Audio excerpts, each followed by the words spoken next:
کہ یوم عاشورہ کا 2 روزہ، اس کے علاوہ ذوالحجہ کا 9 روزہ، اس کے علاوہ مہینہ کا 3 روزہ، 20 والی روزہ یعنی کہ 13 14 15، اور سوموار اور جمعرات کی روزہ. اس روزہ کو آپ صلی اللہ علیہ وسلم کبھی نہیں چھوڑے، آپ رکھیں. اور روزہ رکھنے کی بہت فضیلت ہے.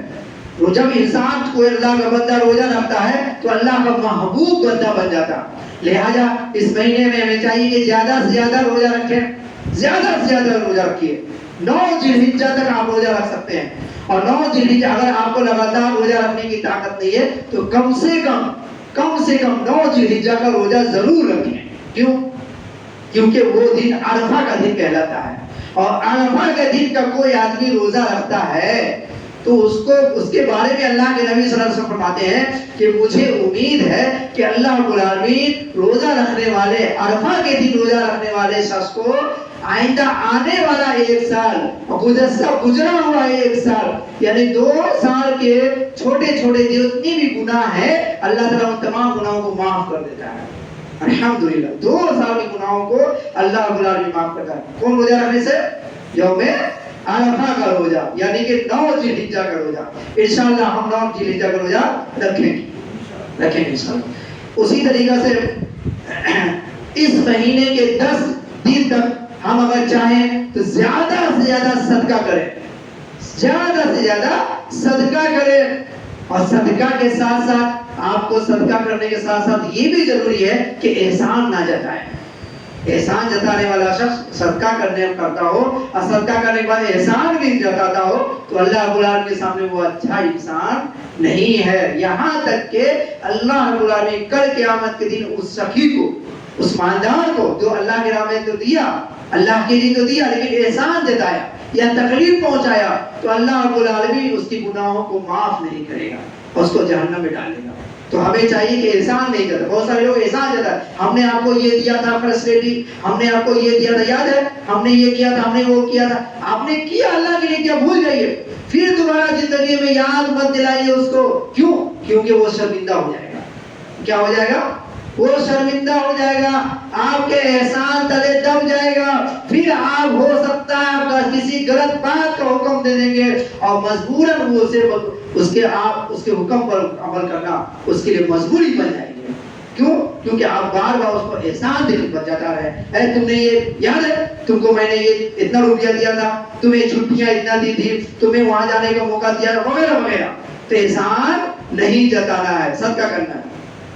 صدقہ میں بھی صدقۃ جاریہ، وہ صدقہ کیجئے جو جاری رہنے والا صدقہ ہو، جاری رہنے والا عمل ہو. یعنی ایسا صدقہ کیجئے کہ جس کی نیکیاں قیامت تک، جب تک قیامت نہیں آتی تب تک آپ کے نام اعمال میں نیکیاں لکھاتی رہے گی. کم سے کم کوشش کیجئے وہ صدقہ. جیسے مثال کے طور پر آپ مسجد بنا دیے، مسجد میں تعمیر کی ہے، مسجد مکمل نہیں بنایا، چلیے مسجد میں آپ حصہ لے لیے، مسجد کا کام میں آپ نے حصہ لے لیا، مسجد کی مرمت میں آپ نے حصہ لے لیا، تو نیکی آپ کو قیامت تک ملے گی. اور الحمدللہ آپ کی اسی مسجد میں ہم نے اعلان کیا تھا گزشتہ ہفتہ، آپ سب سنے ہوں گے کہ چھت کے اوپر جو ہے سیٹ لگے گا، اتنا روپیہ کی ضرورت ہے. ہم چاہتے ہیں، میری خواہش ہے کہ قربانی سے پہلے اوپر سیٹ لگ جائے، کیونکہ بارش کا موسم بھی ہے، ہو سکتا ہے بارش ہو اور پھر بڑی پریشانی بھی ہوتی ہے نمازیوں کی. تو ہم چاہتے ہیں قربانی سے پہلے ہو جائے. تو کیسے ہوگا؟ آپ تعاون کریں گے تبھی تو آپ زیادہ سے زیادہ تعاون کریں تاکہ اوپر کا کام مکمل ہو جائے. اس دن کر دیں، یعنی کہ 10 ذوالحجہ کے اندر کریں تاکہ آپ کو ایک تو صدقہ کرنے کا ثواب ملے گا اور دوسرا ثواب یہ ملے گا آپ کو جہاد کرنے سے زیادہ آپ کو ثواب ملے گا. یعنی اللہ کے راہ میں کوئی آدمی جہاد کرنے گیا اور آپ مسجد میں 10 روپیہ دے دیے. اب آپ کو تعاون کرنے کے لیے میں بولا تھا، آپ یہ نہیں کہ آپ ایک ہی بار 50,000 روپیہ دے دیے، نہیں. جس کو جتنا وسعت طاقت ہے. اب کوئی آدمی بولے گا کہ نہیں پیسہ والا ہی جو دولت مند ہے وہی صدقہ کرے گا، غریب نہیں کرے گا. یہ بھی خیال غلط ہے. کیوں؟ کیونکہ اسلام میں ہر شخص کو اللہ رب العالمین نے اور اللہ نبی صلی اللہ علیہ وسلم نے حکم دیا ہے کہ صدقہ کرو. یہاں تک کہ صحیح مسلم کی حدیث کہ آپ صلی اللہ علیہ وسلم فرمایا کہ جہنم کی آگ سے بچو صدقہ کر کے، یہاں تک کہ تم کھجور کا ایک ٹکڑا ہی صدقہ کر کے جہنم کی آگ سے بچو. اب بتائیے کھجور کا ایک ٹکڑا 1000 روپیہ ملے گا؟ 2-3 روپیہ میں مل سکتا ہے کھجور کا ٹکڑا، تو غریب آدمی کھجور کا ٹکڑا صدقہ کر سکتا ہے۔ تو اس حدیث سے پتہ چلتا ہے کہ امیر صرف نہیں بلکہ غریب بھی صدقہ کر سکتا ہے۔ تو لہذا آپ تمام حضرات جو ہے اس دن میں یعنی عشرہ 10 ذی الحجہ سے پہلے تک آپ اس کار خیر کو میں حصہ لیں اور اس کو پائے تکمیل تک پہنچائیں۔ اسی طریقہ سے اس مہینہ میں جو ہے اگر آپ صدقہ کرتے ہیں، صدقہ کی فضیلت میں آپ کو بتا دیتا ہوں، اگر آپ صدقہ کرتے ہیں تو اس کی فضیلت یہ ہوگی، فائدہ یہ ہوگا کہ آپ قبر کے عذاب سے بچ جائیں گے انشاءاللہ، قبر کے عذاب سے بچے رہیں گے صدقہ کریں گے، صدقہ کرتے رہا کیجیے۔ اور دوسرا فائدہ یہ ہوگا کہ قیامت کے دن لوگ اپنے صدقے کے سائے میں رہیں گے۔ جو آدمی کثرت سے صدقہ کرتے ہیں تو قیامت کے دن ایک طرف سے چلاتی ہوئی دھوپ رہے گی، ہے نا، لوگ پسینے میں شرابور رہیں گے، ڈوبے ہوئے ہوں گے، تو دوسری طرف وہ آدمی جو صدقہ کرتے ہوں گے دنیا میں، وہ اللہ رب العالمین کے عرش کے سائے ہی میں ہی نہیں بلکہ وہ صدقے کے سائے میں بھی رہے گا۔ یہ حدیث ابن خزیمہ کی ہے، حدیث صحیح ہے 2431 کہ صدقے کے سائے میں، یعنی کہ اس دن کوئی اور دوسرا سایہ نہیں رہے گا سوائے ان سایوں کو، یعنی اللہ رب العالمین کے عرش کے سایہ، اور اللہ رب العالمین کے عرش کے سایہ میں وہی شخص رہے گا جو صدقہ کرتا ہوگا، جو مسجد جا کے نماز پڑھتا ہوگا، جو اللہ کے لیے روتا ہوگا، جو عدل و انصاف کرتا ہوگا، وغیرہ وغیرہ، سب طرح کے لوگ ہیں۔ تو ہمیں چاہیے کہ صدقہ زیادہ سے زیادہ کریں۔ اچھا، اس دن ان 10 دنوں میں ہمیں زیادہ سے زیادہ اللہ رب العالمین کا ذکر و اذکار بھی کرنا چاہیے، زیادہ سے زیادہ۔ اللہ اکبر اللہ اکبر لا الہ الا اللہ واللہ اکبر اللہ اکبر وللہ الحمد اللہ اکبر کبیرہ وسبحان اللہ بکرۃ واصیلا، یہ چھوٹی چھوٹی دعائیں ہیں، یہ اللہ رب العالمین کا ذکر ہے۔ سبحان اللہ والحمد للہ ولا الہ الا اللہ واللہ اکبر، یہ دعائیں ہیں، یہ آپ کو یاد اگر نہیں تو آپ یاد کر لیں۔ اب آپ بولیں کہ آپ کو یاد نہیں تو آپ کو الحمدللہ کتاب بھی مارکیٹ میں مل رہی ہے، آپ کتاب دیکھ کر یاد کر لیں۔ اگر آپ کو یاد نہیں ہو پا رہی تو کم سے کم کتاب دیکھ کر ہی پڑھیں، کیونکہ یہ ضروری ہے۔ آپ بغیر محنت کے کامیابی حاصل نہیں کر سکتے۔ ایک ڈاکٹر جب تک کہ وہ ڈاکٹر کی پڑھائی میں پیسہ نہیں خرچ کرے گا تب تک وہ ڈاکٹر کا سرٹیفکیٹ حاصل نہیں کر سکتا ہے۔ تو ایک انسان کامیابی کی منزل تک فری میں فوکٹ میں کیسے پہنچ سکتا ہے جب تک کہ وہ محنت نہیں کرے؟ تو ہمیں چاہیے کہ محنت کریں، جس طریقہ سے دنیاوی کاموں میں ہم محنت کرتے ہیں اسی طریقہ سے اخروی کام میں بھی ہم محنت کریں، دعا کو یاد کریں۔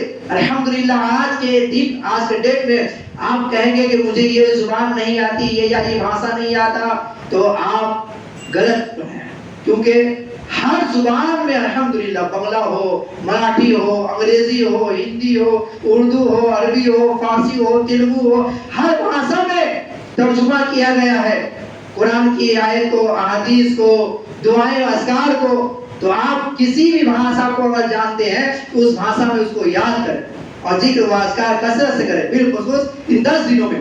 حضرت عبداللہ ابن عمر رضی اللہ عنہ بازار میں جا کر ذکر کرتے تھے، بازار میں جا کر اللہ اکبر لا الہ الا اللہ، کیوں؟ تاکہ جو لوگ بازار میں دکاندار لوگ جو ہے وہ سنے تو وہ بھی پڑھنے لگے، یا بازار میں جو لوگ ہے جو نہیں جانتا وہ سنے تو وہ بھی پڑھنے لگے۔ مقصد یہ رہتا تھا کہ دوسروں تک پہنچائے اس میسج کو اور اس کو بتائے کہ ان دنوں میں اللہ رب العالمین کا ذکر و اذکار کثرت سے کرنا ضروری ہے۔ اس لیے ہمیں چاہیے کہ ہم ان دنوں میں زیادہ سے زیادہ ذکر و اذکار کریں۔ آج ہماری حالت یہ ہے کہ ہم صرف عیدگاہ میں چلے جاتے ہیں یا مسجد میں کی نماز پڑھنے آتے ہیں اور اسی وقت اللہ اکبر لا الہ الا اللہ واللہ اکبر اللہ اکبر لا الہ الا اللہ پڑھتے ہیں، اس بعد عید کی نماز ختم، یہ تکبیرات بھی ختم نہیں۔ یہ تکبیرات 13 ذی الحجہ تک ادا کرنا ہے، 13 ذی الحجہ کے نماز اثر تک لگاتار آپ جہاں کہیں بھی ہو، سوائے آپ سوئے ہوئے ہیں تو اس وقت نہیں ادا کر سکتے ہیں، یا باتھ روم میں جو آپ نے اس وقت ادا نہیں کر سکتے، نماز میں ہے تو نہیں، نماز کے جو اذکار ذکر وہ کریں گے۔ لیکن اس کے علاوہ آپ بیٹھے ہو، آپ بازار میں ہو، آپ دکانداری کر رہے ہو، آپ بیٹھے ہو کہیں بھی، آپ بزنس کر رہے ہو کہیں بھی، آپ اپنی زبان کو ہلاتے رہیں ان دعاؤں کے ذریعے سے۔ اس کے علاوہ چھٹا کام یہ کرنا ہے ان دنوں میں کہ جیسے ہی ذی الحجہ کا چاند نظر آ گیا تو ابھی تک اگر آپ ناخن نہیں کاٹے ہیں